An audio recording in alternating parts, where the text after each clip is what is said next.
So, you're probably a gamer and you don't really know what to play over the weekend. I actually have a very interesting game for you.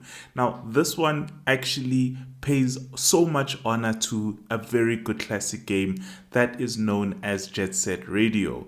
But it isn't actually quite Jet Set Radio, not in the slightest. I think that it actually is the spiritual successor to Jet Set Radio. This one is called Bomb Rush Cyberpunk, and it's one of the coolest games that I've actually played in so long. And it kind of brings me back to the old PS1 days when games were so simple, you really enjoyed the music, and games basically had a lot of attitude.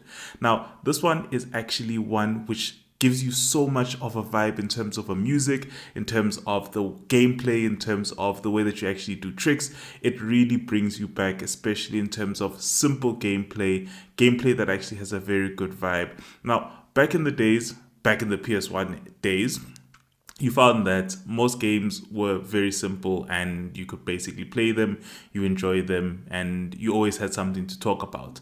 Now, this one has a little bit of history. Well, the type of game actually has a little bit of history, where we had a game called Jet Set Radio, and roughly at the same time, we had a game called Tony Hawk's Pro Skater 2.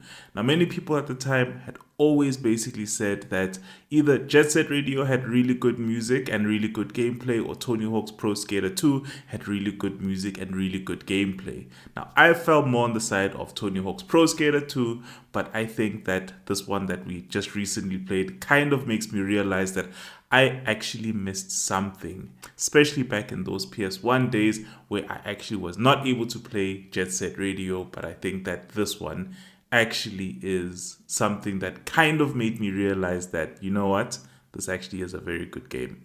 But I won't digress. I won't get really too much into it. I actually have a video out on YouTube that kind of gives you an idea around the story, around exactly how the music plays so well into the game itself, and a little bit of commentary around it.